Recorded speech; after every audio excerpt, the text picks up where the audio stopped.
हाय, मैं अक्षित कुमार, आप मेरे साथ देख रहे हैं फिल्मी मीडिया और आज मेरे साथ जुड़ गए हैं एक्सीडेंट और कॉन्स्पिरेंसी गोधरा की स्टार कास्ट। 27 फरवरी 2002 में एक ऐसा कांड हुआ जिस पे लोग बोलने से कतराते हैं, मना करते हैं, थोड़ा वो करते हैं, बट हुआ तो है, इंडिया में ही हुआ है, गुजरात में हुआ है। गोधरा ऐसी जगह है जहाँ पे ये हुआ है, रेलवे के अंदर। एक रेलवे का अपार्टमेंट था जो जल गया, जलाया गया। इसके ऊपर एक मूवी आई है एक्सीडेंट और कॉन्स्पिरेंसी गोधरा। तो हमारे साथ उनकी स्टार कास्ट है। स्टार कास्ट से पहले इंट्रोडक्शन ले लें। हाय, मेरा नाम है डेनिशा कुंद्रा। मैम, आपने क्या किया अच्छा, मूवी फिल्म में मेरे किरदार का जो नाम है वो देवकी है, जो स्टेशन मास्टर हैं, जो अक्सर प्ले कर रहे हैं उनकी पत्नी। और यही है कि जो पूरी जर्नी कार सेवकों की जो अयोध्या जाते हैं वापस आते हैं, और ये जो पूरा इंसिडेंट है उस चीज़ को फिल्म में दर्शाया जाएगा। एंड आई एम मैम, आपको जो रोल है इनकी वाइफ का, जब आप तो ट्रेन में थी तो क्या आपकी फीलिंग थी जब आप कैरेक्टर में घुस रही थी? कहते हैं ना, स्टार कैरेक्टर में घुस जाता है तो वैसे ही करता है। मैंने और रितु सर ने काफ़ी पहले भी काम किया हुआ है, तो जो हमारे सीक्वेंसेस साथ में हैं, जो वो सीन्स मेरे लिए इतने ब्यूटीफुल रहे हैं कि उसी की हेल्प की वजह से जब वो हमारे साथ, वो भी हालांकि हमारे साथ आने वाले थे अयोध्या, पर काम की वजह से नहीं आ पाते हैं। और ये चीज़ कि अरे काश वो आ पाते, एंड देन टू रियलाइज़ के वो नहीं आ पाए और हमारे साथ ही हो गया। तो आई थिंक वो हमारे लिए परफॉर्म करना ऑल्सो इन अ वे कि मुझे लगता है कि उस टाइम का जो ये कैरेक्टर है वो शायद इनके बिना कहीं बहुत बाहर नहीं जाता होगा या पहली बार जा रहा होगा। तो वो फीलिंग ही बहुत परफॉर्म करते वक्त होती कि काश वो होते, वो जो एक होती है ना हस्बैंड वाइफ के बीच में जो फीलिंग होती है कि यार वो होते तो ज़्यादा मज़ा आता। और उसके ऊपर से जब ये दंगे हुए, पथराव शुरू हुआ ट्रेन के ऊपर, तो ये सारी घटनाएं बहुत कठिन थी हमारे लिए शूट करनी। एंड या बिहाइंड द सीन कुछ बताइए, कोई फनी इंसिडेंट जो सीरियस में बदला, कोई सीरियस इंसिडेंट जो फनी में बदला। एक्चुअली ये बात इतनी सीरियस थी कि ऐसा कुछ फ़नी हो जो सीरियस हो गया वैसे तो है नहीं, पर आई थिंक जो एक हैप्पी मोमेंट हमने शूट किया है वो जो फ्लैशेस आते हैं हीरू सर के कैरेक्टर को, तो ये एक बहुत ही मेरा मतलब फेवरेट मोमेंट रहा जब हम शूट कर रहे थे कि ये बच्चे को पढ़ा रहे हैं और मैं खाना लेके आती हूँ, और फिर वो जो नोक झोंक होती है बीच में खाना पीना, और I think that was the only happy family moment that we had, and that was nice to shoot. इस सर पे आता है। सर, आप अपना इंट्रोडक्शन दे दीजिए, कैरेक्टर के बारे में बता दीजिए। हेलो, इतू कनोडिया मेरा नाम है। देश पांडे का कैरेक्टर कर रहा हूँ फिल्म के अंदर, जो कि रेलवे स्टेशन मास्टर है। एक ऐसी फैमिली है, छोटी सी, very happy family, husband wife, छोटा सा बच्चा, पड़ोसी अच्छे हैं, वो भी फैमिली हैं, सब साथ में मिलकर के एकदम साधारण से लोग, बहुत ही अच्छी भावना रखने वाले लोग ट्रेन में जाते हैं अयोध्या और वापस आने वाले होते हैं साबरमती ट्रेन में। और उस दौरान गोधरा के अंदर ये कांड होता है जिस वजह से 59 लोग जो जिंदा जल जाते हैं, उनके अंदर मेरी पत्नी, मेरा छोटा सा बच्चा 9-10 साल का, मेरे जितने भी पड़ोसी लोग थे, उनकी भी छोटी सी 6 महीने की बच्ची, सब जिंदा जल जाते हैं। तो इस प्रकार का जो फिर मैं आता हूँ, देखता हूँ ट्रेन के अंदर, तो बहुत ही गंभीर वातावरण, बहुत ही विचलित कर देने वाला वो एक पूरा सिचुएशन, वो जो पूरी सिचुएशन थी, और उसमें परफॉर्म करने का मुझे एक बहुत ही डिफ़िकल्ट किरदार मुझे सौंपा गया। एम के शिवाक्ष जी ने वो सौंपा मुझे किरदार, और मैंने कोशिश करके जितना हो सके I have given my 100% to this film as an actor also, because मेरी 2 जवाबदारी थी। मेरे गुजरात के अंदर कलंकित नाम हो गया, जो इतना पवित्र नाम गोधरा, उसकी जो घटना थी गोधरा कांड, उसको उजागर करना था, लोगों के समक्ष लाना था। और दूसरा मेरा डेब्यू था एज ए हिंदी फिल्म में पहली बार, तो it was big challenge for me to do it properly. तो मैं बहुत खुश हूँ कि मुझे ये फिल्म प्राप्त हुई, और ये भी चीज़ कि जब हमने स्क्रीनिंग की और गोधरा के अंदर ही लोगों, जो पीड़ित लोग थे, जो परिवारजन थे, जिनके 59 लोग वहाँ उसमें जल गए थे ट्रेन में साबरमती में, उनके परिवारजन जो थे, उन्होंने फिल्म देख कर के ऐसे कहा, जितने लोग विटनेसेस थे उन्होंने गोधरा के अंदर स्क्रीनिंग में फिल्म देख कर के कहा कि ऐसा ही हुआ था, यही हमने महसूस किया था जैसा आपने निभाया है एज एक्टर्स, और हमसे गले मिले।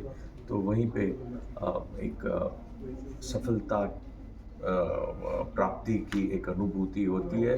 हालांकि इस विषय में हम खुशी या सफलता शब्द का प्रयोग नहीं करना चाहते, लेकिन फिर भी एक सेटिस्फैक्शन तो मिलता है। सब गुजरात फिल्म के बड़े स्टार हैं, इतने बड़े स्टार है कि आपकी फिल्म की कॉपी बनी, बॉलीवुड में बनी रीमेक उसका शैतान।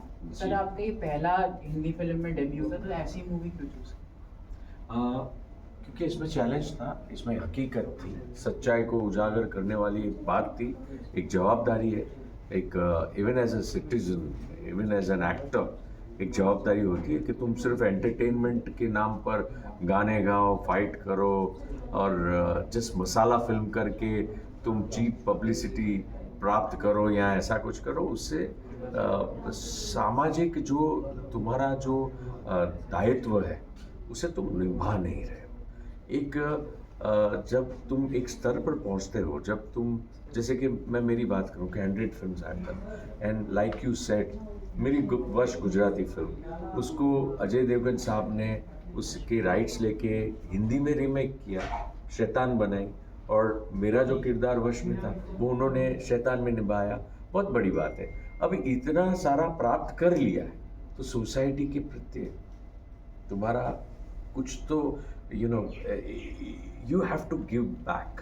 सो मुझे सत्य उजागर करने का, सत्य वापस देने का लोगों को एक मौका मिला, और इसीलिए मैंने ये फिल्म गोधरा की। और क्योंकि इसके अंदर जो डायरेक्टर साहब M.K. शिवाक साहब ने जो मेहनत की है 5 साल का रिसर्च करके, और हमारे प्रोड्यूसर साहब विजय पुरोहित साहब ने जो इसके अंदर इतने सालों तक लगे कि लोगों तक ये सत्य घटना, सत्य बात पहुँचे, तो उसमें मुझे भी लगा कि मुझे भी जुड़ना चाहिए। अब सर पे आधा, सर आप अपने बारे में बताइए और रोल अपना। मैं राजेंद्र तिवारी, रियल लाइफ में एडवोकेट हूँ और रियल लाइफ में इस फिल्म में मैं जस्टिस नानावटी का रोल कर रहा हूँ। सुना है कि आप जो है उस ये गोधरा के जो केस था वो आपने लड़ा था सरकार के साथ। खैर मैंने नहीं लड़ा, सरकारी वकील मिस्टर JM पंचाल थे, परंतु हाँ उनकी टीम में मैंने अवश्य काम किया। सरकार का पक्ष से मैं उस केस में एडवोकेट रहा और सभी के साथ गोधरा के एक नागरिक होने के नाते कनेक्टेड रहा केस से भी, और साबरमती कांड पे जो इन्वेस्टिगेटिव कमीशन बनाया गया, justice Nanavati and Mehta commission, उसके साथ भी जुड़ा रहा। सत्य घटना देखी, सुनी, जानी, सोची, समझी, हर प्रकार से चारों तरफ से मैंने जाना, सुना, सोचा, समझा सब कुछ। और जब फिर ये इस विषय पे, सत्य घटना पे फिल्म बनाने के लिए मिस्टर शिवाक्स जो डायरेक्टर हैं, यंग डायरेक्टर हैं, उनकी ये बड़ी पहली हिंदी फिल्म है, तो एक चैलेंजिंग रोल जब वो कर रहे थे और मेरे मन में बहुत समय से ऐसा कुछ था, लग रहा था, बुरा लग रहा था कि गोधरा जैसे पवित्र शब्द को इतना बदनाम कर दिया गया है, तो गोधरा का सत्य अभी तक जनमानस तक पहुंचा नहीं है। राजनीति और समाज नीति दोनों ने गोधरा को इतना बदनाम कर दिया, गोधरा शब्द को बदनाम कर दिया, और समाज और राजनीति भारत की आज 2 पक्षों में बट गई। उसके पीछे एक वजह भी गोधरा शब्द है। तो उस गोधरा का सत्य क्या है, साबरमती का सत्य क्या है, दूसरे शब्दों में कहूँ तो वो साबरमती का सत्य भारत के जनमानस के समक्ष है।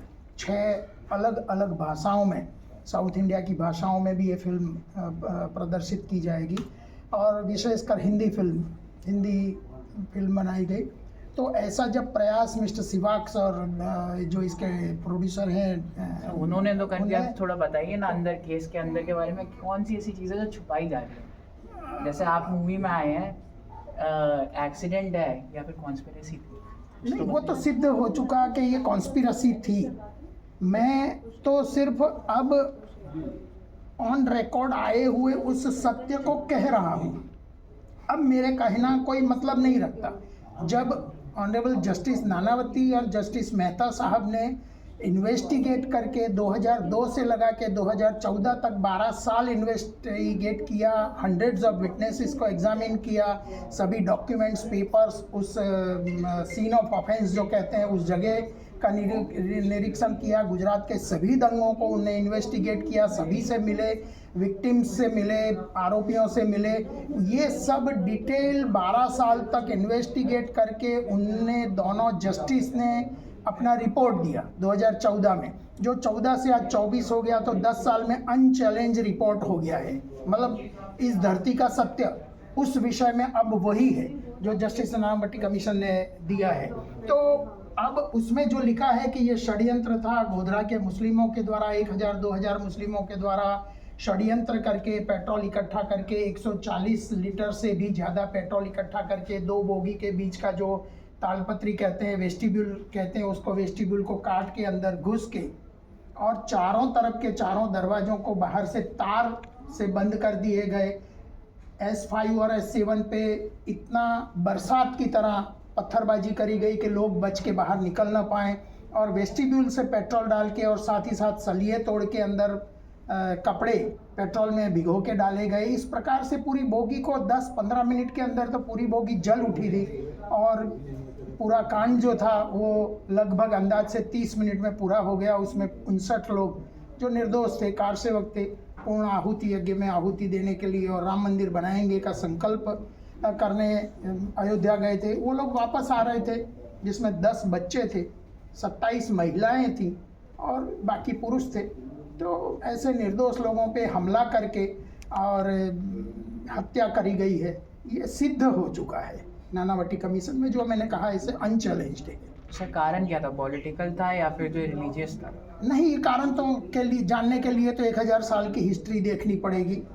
अगर गोधरा की हिस्ट्री देखनी हो तो 450 साल पीछे जानी पड़ेगी, जब गुजरात, जो मध्य गुजरात आज का है, वो एक ज़माने में गुजरात राज्य कहा जाता था, जहाँ का राजा पताई रावल, चांपानेर स्टेट जो अब तो हेरिटेज बन गया है, वो चांपानेर स्टेट था एक ज़माने में।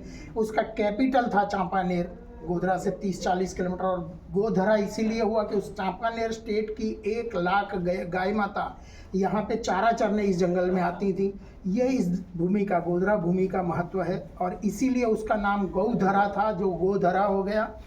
तो तब से फिर उस राजा को पराजित करके मोहम्मद बेगड़ा नाम के मुस्लिम सुल्तान दिल्ली के प्रतिनिधि बन के आए और युद्ध लड़ा, उन्हें जीत लिया इस प्रदेश को, और यहाँ मुस्लिमत्व शुरू हुआ, इस्लाम सब शुरू हुआ, कन्वर्जन वगैरह ये वो सब शुरू हुआ। तो 450 साल का इतिहास है गुजरात के दंगों का, गोधरा के दंगों का। वही वैमनस्य कहीं ना कहीं लोगों के दिलों में था, जिसका ये परिणाम था। और इसके बाद एक संतोष की बात है कि 22 साल से गुजरात में या भारत में, या विशेषकर कहूँ तो गोधरा में, न दंगा हुआ है, न कर्फ्यू डालना पड़ा है। सर आप पे आते हैं, आप बताइए अपने बारे में और अपना रोल। मैं इस फिल्म का डायरेक्टर हूँ। अरे आप ही डायरेक्टर, जिनकी तारीफें हो रही थी। जी हाँ, मैं ही डायरेक्टर हूँ इस फिल्म को, और इस फिल्म को बनाने के लिए पिछले 5 साल से डे नाइट लगी हुई है। और ये फिल्म को रिसर्च के दौरान नानावती मेहता कमीशन को बेस रखा गया है। सही बोलो, डायरेक्टर आप लगते नहीं हो, क्योंकि ये ऐसा टॉपिक है जिसमें ऐसा लगता है कोई बूढ़ा आदमी डायरेक्टर हो जो थोड़ा एजेड हो।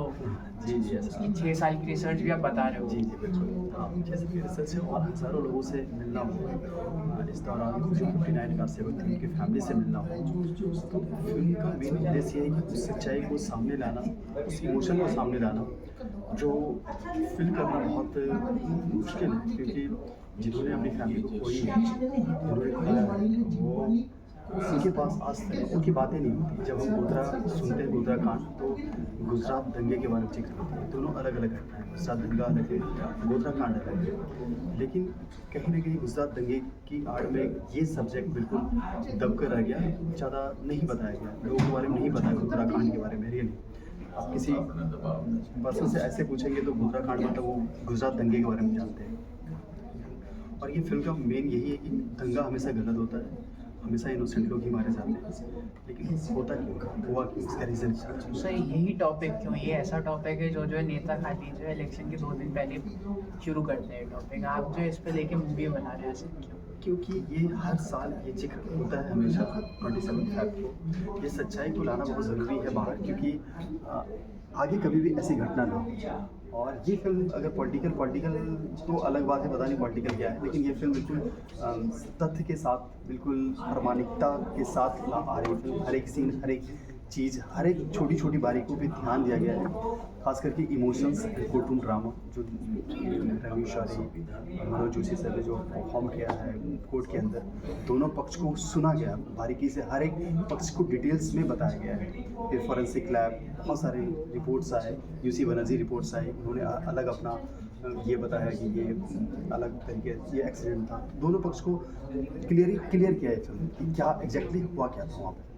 सर आपकी 6 साल की रिसर्च है, उसमें पॉलिटिकल एजेंडा था या फिर जो है ये कॉन्स्पिरेसी किसी और चीज़ की थी, या पॉलिटिकल एजेंडा है? पॉलिटिकल एजेंडा बिल्कुल नहीं था हमारा तो नहीं था। कि उस टाइम पे दंगे होते थे तो पॉलिटिकल एजेंडा बन जाता था, फिर उस पर वोट ले जाते थे नेता? क्योंकि देखिए कोर्ट जो चलती है वो फैक्ट के साथ चलती है, सबूत के साथ चलती है। जो प्री गोधरा है वो बिल्कुल इसके पीछे किसका प्लान था, इसके पीछे मंशा क्या थी, ये पूरी फिल्म में मैंने दिखाया है। तो ये फिल्म देखे तो ज़्यादा अच्छा रहेगा। सर पे आते सर आपका रोल क्या है इसमें?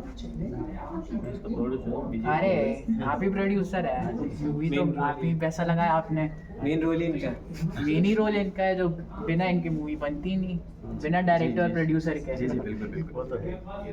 सर इसी पे क्यों, ये ऐसा टॉपिक है जैसा मैंने इनको बोला कि लोग इस टॉपिक से बचते हैं या फिर ऐसी कंट्रोवर्शियल मूवी बनाने से बचते हैं, पैसा लगाने से बचते हैं, तो क्योंकि ये सेफ नहीं रहता। हाँ वो तो है, लेकिन क्या है अभी किसी ना किसी को हिम्मत करनी पड़ेगी ना कोई टॉपिक पे, तो उन्हें ये थोड़ी बहुत हिम्मत जताएगी कि लोगों के सामने ये सब सत्य आना चाहिए कि मतलब क्या हुआ था एक्चुअली वो टाइम में।